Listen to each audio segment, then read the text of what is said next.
Thank you. Thank you, Mr. Chair. My amendment is straightforward. It makes clear that nothing in this legislation before us would interfere with First Amendment rights. And to start off that discussion, I'd actually like to read the First Amendment.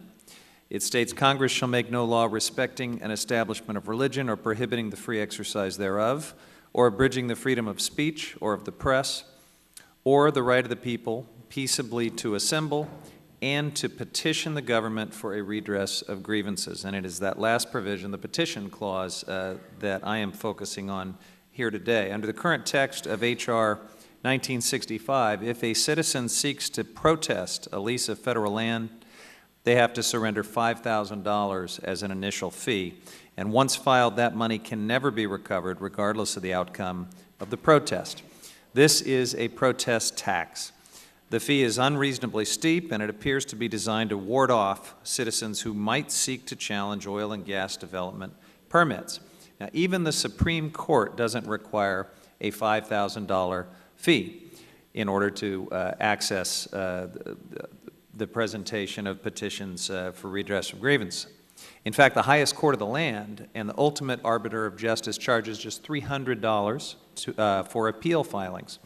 An American earning minimum wage would have to work 4 months just to pay this protest fee, and that assumes that they don't need the money to eat or to pay for shelter. This provision is a clear attempt to prevent people living in less affluent communities from being able to contest drilling in their communities. It is plainly discriminatory. If it is one thing those of us on the committee can agree on, I would hope it is the need to protect the First Amendment. We should not trample on the protections afforded by the Bill of Rights, and yet this protest tax does to the First Amendment right to petition the government for redress of grievances the same thing that a poll tax does to the right to vote. I urge adoption of my amendment to protect the constitutional rights of all Americans. I thank you and yield back. Gentleman is back. Your discussion to the amendment. Mr. Lamborn.